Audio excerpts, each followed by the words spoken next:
Hey guys, welcome back to my channel.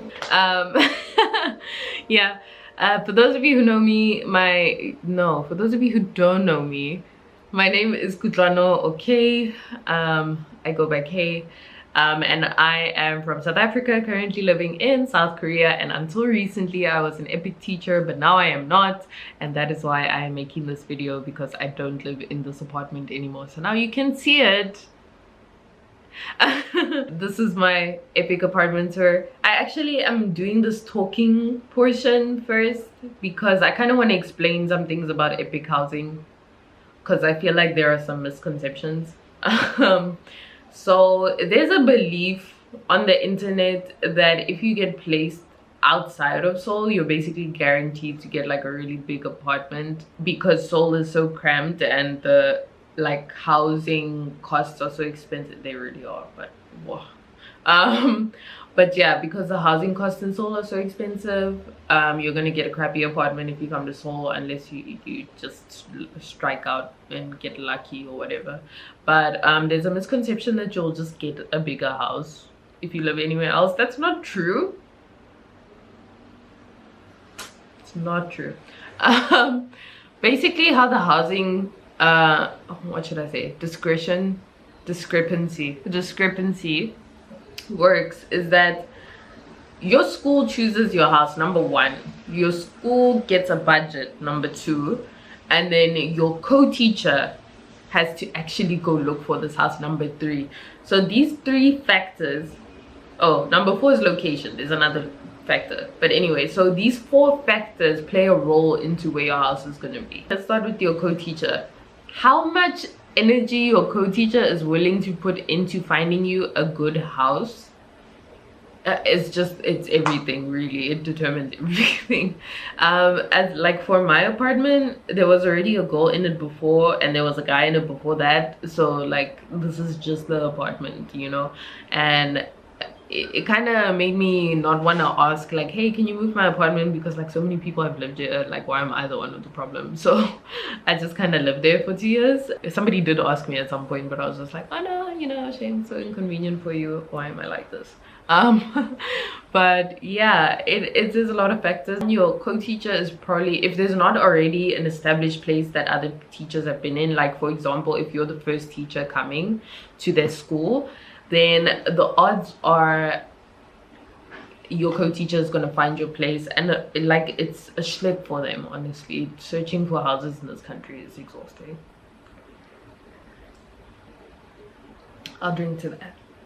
It's water, but yeah, I'll drink to that, because searching for an apartment in Seoul was exhausting. So I can imagine trying to find a place for someone else, let alone myself, is whew. Anyways, so that's, you know, one thing, how much effort they're willing to put into finding you a good place. Location, I was placed in like the city, but they needed to place me somewhere convenient for me to get to school, because my school is so far away from my actual house, like it wasn't walking distance. So in that case, they might be restricted to like an area. Like for me, they were probably thinking, okay, it's right by this bus stop that takes us straight there on at least 2 different buses. So let's look here. They probably weren't gonna put me anywhere else that was like, they were gonna put me within the block of that bus stop. Okay, so that already limits them in terms of what they can find. That area where that bus stop is all basically the same kind of apartment. So yeah, so factors like that are going to play a role as well. Maybe if you go into like the rural country, like maybe you'll get like a house or just like a really big apartment, because there's just space and the rent is so cheap that it falls within the budget. But also if you're going to be in the city, like where I was, there was literally a CGV, like a movie theater and a bowling alley, and like behind that like a huge drinking area with like really popular restaurants and a giant supermarket that carries foreign brands. That rent is going to be more expensive, and so yeah, my room was not huge or anything. So just these kinds of things will play factors, and I'm just saying that if you get your housing and you're a little bit disappointed because you thought, oh, you know, I'm going to the sticks, so I'm gonna have a nice big house, that's not always the case. It might be rent prices, it might be location versus like transportation, and it might be your co-teacher just couldn't find the place that was available or whatever. You know, there's a lot of factors that go into it. And so that's why you can watch videos that say, oh, my free EPIK apartment, and it's this beautiful like loft style studio, and then you can find an EPIK apartment and then it's my place that's a square. Case by case.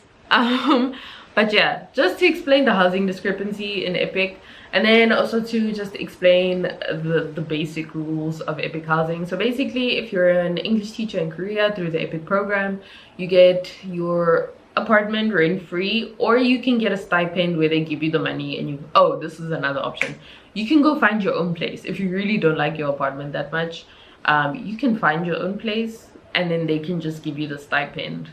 I don't know when you're supposed to ask for that. Like if you arrive and you don't like your place, I don't know when would be the timing to ask for that, because they've probably already signed the lease so that you can move in. I don't know. Don't ask me about that because I never did it, but you can do that, and then they'll give you the rent money every month basically. Or you could do like some people get like a really nice apartment and then they pay like a certain amount, and then their school stipend pays most of it, or I don't know, whatever you want. Okay, so you can do that. But yeah, otherwise your school will provide you a rent-free apartment depending on your landlord. This is important. You might have stuff like Wi-Fi covered. I personally had Wi-Fi and television covered by my landlady. It's just when you move into that building, it's covered for you. It's set up in the building. So my school, I don't think my school paid for that, because, well, I didn't pay for it. That's what's important, isn't it? For me, okay, my water was covered and so was my Wi-Fi and my rent. All I paid for was electricity and gas, okay? Electricity, no matter what month it is, didn't work out that much unless I used like the air conditioner a lot.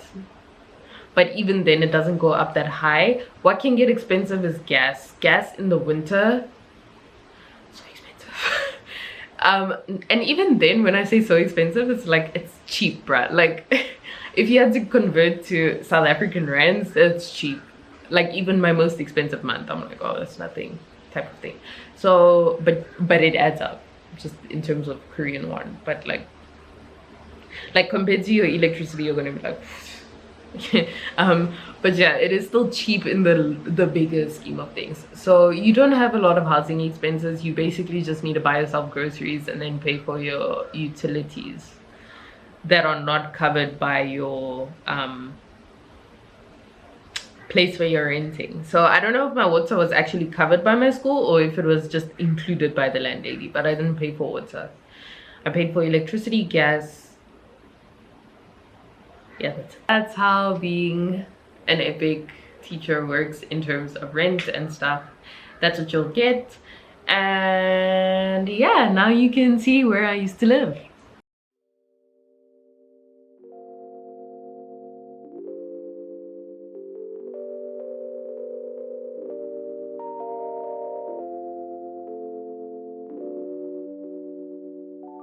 I know I can be unkind. So when you walk in, you have a keypad here. You put in your password.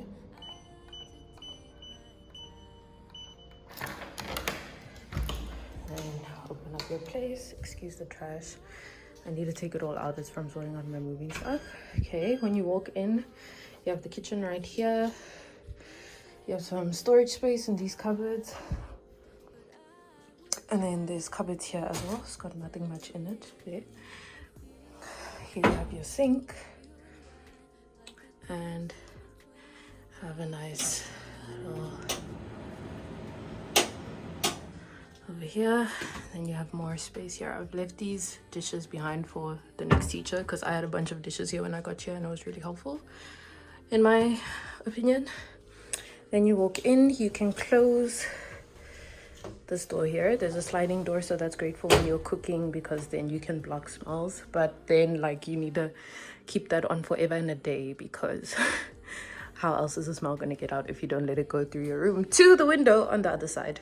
But that's another note. Walk in and you basically have the rest of your room. So it's called a one room for a reason. It is one room.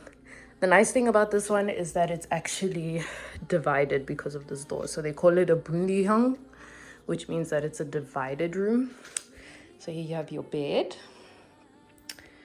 That used to be my closet, no doors or anything like that. And then this bed was nice because it has the drawers underneath, so you can store stuff like that. Okay, then if you turn around, we have here this big table. So my place came with all of this furniture, which is why I've left it behind now that I'm moving out. It came with all of this, and it even came with some of that stuff over there because the previous girl left it for me, but like I didn't use it. But I don't know what to do with it, so it's staying there. And then, yeah, this is basically my living room and the extension of my kitchen. So here's my TV. And then we have the microwave. It comes with a rice cooker. A rice cooker is in your contract. And then I had a toaster as well. I'm guessing somebody just bought the toaster. More storage down there. And then my very empty fridge, now that I've emptied it out. There's just the water left down here, I think. It's quite small, the fridge itself. But I guess it's perfect for one person. But sometimes I would find that I didn't have space for like bigger things, like, you know, like a pizza box. Kettle, here's the air purifier and a vacuum cleaner. These, both of my school got me, both of them were gotten for me by my school, well, English. But it's not in your contract. It's just that they had budget and they needed to use the budget. So they asked me to think about appliances I would need in the house, because I mean that can benefit the next teacher. Then one of the interesting things about Korean housing systems is the ondol, which is like the room thermostat, or I don't even know what you call this. So anyway, you switch it on. Then these are the temperatures. This is the temperature you want the room to be. So now I've switched on the underfloor heating, essentially. So this is the temperature I want it to be. This is the temperature it is now. Then if you want to like switch on your geyser, you have to switch on mogyok. So it says mok or something like that. And then that's like the temperature I want it to be, the temperature it is now. So as it warms up, the temperature will change. You can increase or reduce the temperature as you please. And this one even has settings for like the different seasons. I don't know how you set that, I forgot. And then this is like if you're going out or if you want to reserve a time to you know, like if you want to reserve it must be on for this amount, or if you're going out or something, you can set that as well. So always make sure you switch this off. I don't know about other people, but mine, if for some reason, if I switch on the geyser and I leave it on like this, it switches to Jaurné at some point, like automatically. So I don't know if this is the same for everyone, because I think everyone's works a little bit different, but make sure that if you're switching your geyser on, you've definitely switched it off, because it could switch to the underfloor heating, and like in summer that might kill you. It won't kill you, but it will not feel very nice. So yeah, this is my thermostat. If you go a little bit further into the room, then you will see my little laundry room. So here is my washing machine. It's an LG washing machine. Here's the window. Not a great view. There's a wall, and I can sometimes see what other people are doing. And also the parking lot is like right there, so it's super noisy. Not fantastic, but it's okay. It's not too bad. I have a fan here that I've never used, cleaning stuff here. And then this is just a cabinet. It's got like an iron. I had my sheets in here and stuff. And then this is like a hot pad. What do you call it? It's not like an electric blanket. It's like a literal pad that you put down. It's not a blanket. Are they the same thing? I don't know, but regardless, it's a heating pad for your bed. And then this is the humidifier that I didn't like, so I didn't use it. But yeah, and then that was my washing room or laundry room. Let's go into the bathroom. Okay, switch on the light. So you have these shoes. So actually I'm supposed to be wearing slippers in the house, but it's too annoying, so I'm not gonna do that. But yeah, you have bathroom shoes, and you'll wear bathroom shoes. You come in here, What's up? I look like a mess because I've been moving the whole time and I just really wanted to film this before I leave. But yeah, and then I have a mirror.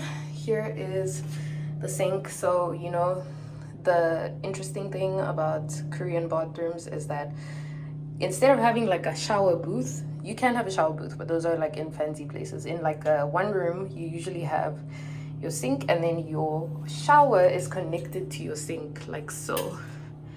And so they call this a wet room because when you shower, everything gets wet. But I mean, if you don't want everything to get wet, you can position it a certain way, or you can like hold it and do what you need to do. I don't know, it's up to you really. Personal preference. Have a little thingamajig with nothing in it right now. This is where my towel used to be. Here's the window that goes into the hallway because that's not disturbing at all. And then yeah, this is where all the toiletry stuff used to be, and that's about it. I'm probably gonna end this room tour here. It's gonna be very short because there's not much to show you. I'm gonna do another room tour of the place that I'm moving into now. In Seoul, it's not like this. It's a one room, but it's a bit different to this one. It's open plan and whatnot.